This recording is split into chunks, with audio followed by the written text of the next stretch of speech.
তো যদি আপনার মনে হয় যে না আমি নবীর জন্মদিনে আমল করব, তো রসুল যা করেছেন তা করেন। সেটা হলো সারা বছর রসুল সাপ্তাহিক সোমবারে রোজা রাখতেন।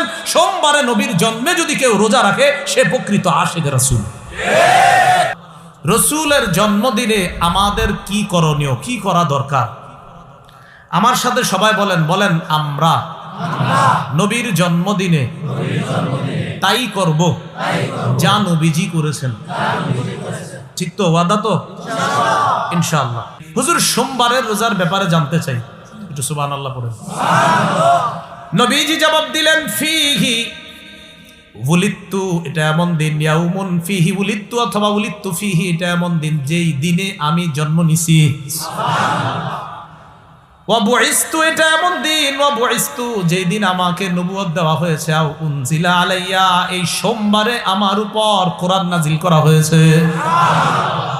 হুজুর সোমবারের রোজা, রসুল কো আরে এই দিন তো আমার জন্ম, এই দিন আমার নবুয়ত দেওয়া হয়েছে, এই দিন আমার উপর কোরআন নাজিল করা হয়েছে, তাই আমি এই দিনে রোজা রাখি। কিবারে? সোমবার কি বছরে একদিন? তাহলে সোমবার কি বাৎসরিক না সাপ্তাহিক? রাসূল সাল্লাল্লাহু আলাইহি সাল্লাম জন্মদিন কি বাৎসরিক পালন করতেন না সাপ্তাহিক? তো যদি আপনার মনে হয় যে না আমি নবীর জন্মদিনে আমল করব, তো রসুল যা করেছেন তা করেন। সেটা হলো সারা বছর রসুল সাপ্তাহিক সোমবারে রোজা রাখতেন। সোমবারে নবীর জন্মে যদি কেউ রোজা রাখে সে প্রকৃত আশিক রাসূল।